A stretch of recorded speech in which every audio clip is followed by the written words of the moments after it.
Hello, family. I am here in the St. David's Unity Garden, although not really. Let's see if I can show. Oh, a green screen hiding the mess that is behind me. But I wanted to show you that for a moment. In fact, I'll take this off of the green screen. So you can see what I've been doing, what things have been happening for the last few months. So usually on Saturdays, Deacon Clay and Pastor Terry and Deacon Melissa and I gather together in front of our green screens or in front of a nice background. Three of us have a green screen. And we record the service for Sunday morning. Now we're recording them early instead of just live streaming, because when we did that early on, we found that there were some glitches, things that could not be taken care of on the fly. And when we record it beforehand, we can fix those problems. And we can bring you a little bit more to make it a little bit more like a normal service, as much as we can. So we record the service, and then I usually spend almost all day Saturday or all day after we record in iMovie, which is a program on my computer that I can edit and add in pictures and add in copyright-free music and things like that, and layer things to make the full recording that you see on Sunday morning or Monday or Tuesday, whenever during the week that you watch it. So that takes some time, and just kind of wanted to give you a little bit of behind the scenes to how that looks. In fact, I will do a screen share here in a moment and just we'll bring up last week's service.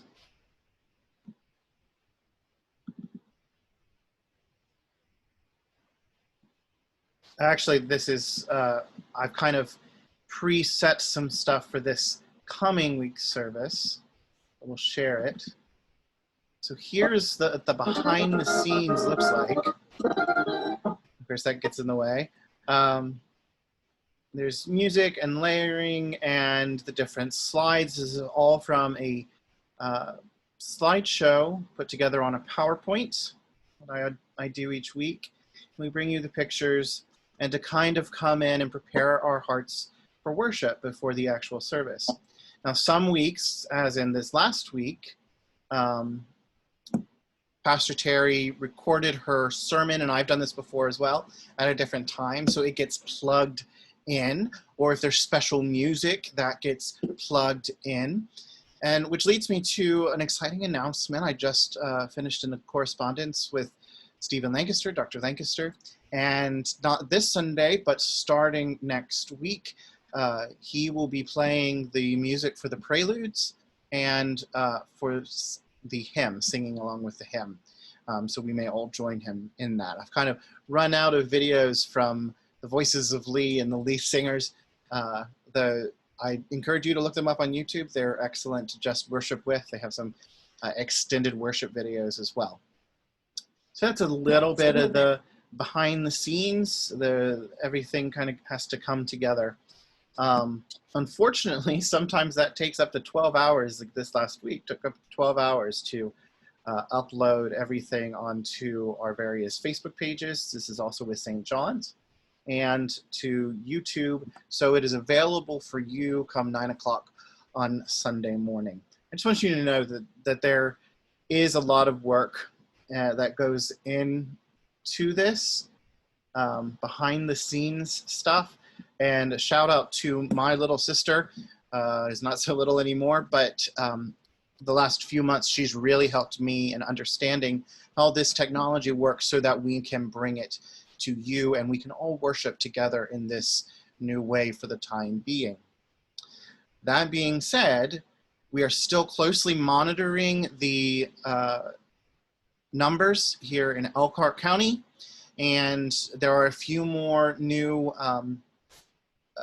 testing sites. There's one at the Northside Gym now that have kind of been popping up, and the diocese is keeping a tally of everything, and on Thursdays, I don't think it's come out yet, I have to check my email, and I'm recording this on Thursday, but on Thursdays, we kind of look at the average for the last 7 days, last 5 days, and we're watching for those numbers to go down. And you'll see in the announcements here, if you get the regular announcements, I'll have an image of that, what that looks like for this week. And it's all color-coded, so we have been, Elkhart County has been in the red. We are the only county in the diocese that has been in the red because of our positive cases, and death rates have been going up.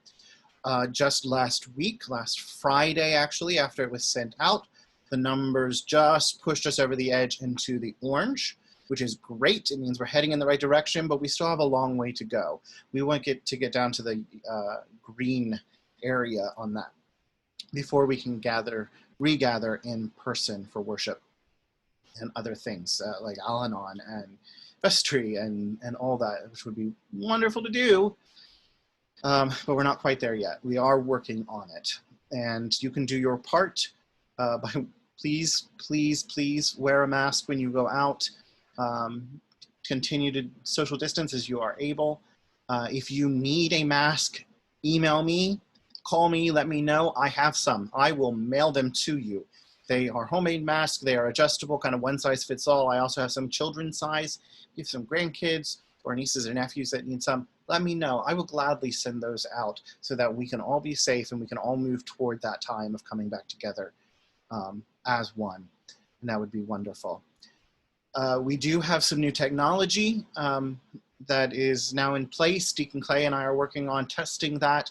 This is some amplification technology that will benefit us even after we are able to come back together, after the pandemic has shifted and things go back to whatever normal looks like at that time, but it can be used outdoor and indoor, and we are working toward that. I also want to thank Kathy Eddington and Cynthia Guzzo for the wonderful work that they've been doing in the garden. It looks great. I know it's been really hot the last few days and there hasn't been a whole lot of rain. Hopefully there will be a cool front this weekend, but they've been going over and watering and weeding. You are welcome there at any time to go out and eat, to relax, to spend some time with God in the Creation Chapel, to pray. And as part of that, I want you to do something. If you stop by the garden to weed, to pick up something while you're weeding, while you're picking, harvesting, say a little prayer for our community, for St. David's, for the Northside Apartments, for Mary Feeser, for those that live across the street, for everyone in Elkhart.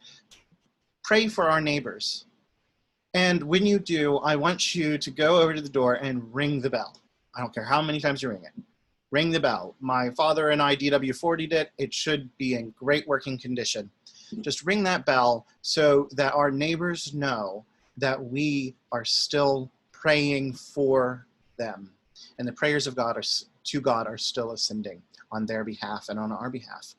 And that's just something that you can do to still feel connected, even though we are so far apart at this time. So that's kind of all I have for announcements this week. I love you. I miss you. I pray you all are doing well. I did get a chance to bring Holy Unction to Father Henry, and once we get some more stuff from his oncologist, I will share that with you in a separate email. But know that you are in my prayers and my thoughts, and I look forward to the day that we are actually all back together. So from behind the scenes, and let me go back to the garden real quick. There we go. And from St. David's Unity Garden, the Creation Chapel at St. David's, God bless you, God keep you, and God always hold you in the palm of his hand. Till next time, my friends, peace.